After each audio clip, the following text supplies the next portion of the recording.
భూభారతి రికార్డులో ఓన్లీ కంప్యూటరుదే ఉంటుందా?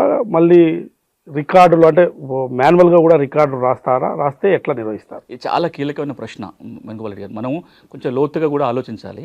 2004 వరకు మన భూమి రికార్డులన్నీ కాగితాల రికార్డులే. అది పహానీ కావచ్చు, ROR1B కావచ్చు, అన్ని కాగితాల రికార్డులే.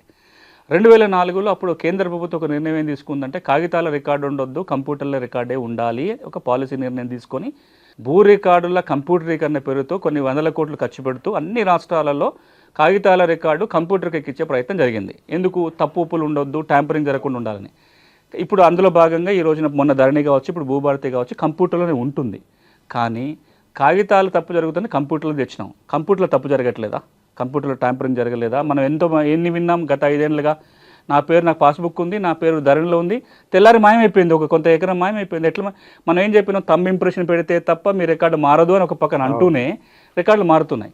మరి కంప్యూటర్లో తప్పు జరిగితే ఎట్లా అని ఒక ఆలోచనతోటి భూభారతి చట్టం ఏమంటుందంటే ప్రతి సంవత్సరం ఒక్కసారి కంప్యూటర్ రికార్డుని ప్రింట్ తీసి సంతకాలు పెట్టి దాచిపెట్టాలి అంటుంది. కట్ ఆఫ్ డేట్ ఏంది? డిసెంబర్ 31 మధ్యరాత్రి కట్ ఆఫ్. డిసెంబర్ 31 మధ్యరాత్రి 12 గంటలకి రికార్డులో ఏది ఉంటే అది ఫ్రీజ్ అవుతుంది. దాన్ని మనం ప్రింట్ తీసి ఒక కాపీ దాచిపెడతాం. కానీ ఈరోజు కొంతమందికి అపోహలు ఏమొస్తున్నాయంటే మళ్ళీ కాగితాల మీద రికార్డు రాస్తారట, మళ్ళీ దీన్ని కంప్యూటర్లు పెడతారట, మళ్ళీ కాగితాలు రాసినప్పుడు మళ్ళీ గ్రామ పాలనాధికారులు రాబోతున్నారు, వీళ్ళు మళ్ళీ రాస్తారు. ఇది తప్పు, ఇది ఒక అపోహ మాత్రమే. కంప్యూటర్లో ఉన్న రికార్డు ప్రింట్ తీసి సంవత్సరానికి ఒకసారి దాచిపెడతారు తప్ప కాగితాల మీద రికార్డు మళ్ళీ రాసి కంప్యూటర్లు పెట్టే వ్యవస్థ రాదు.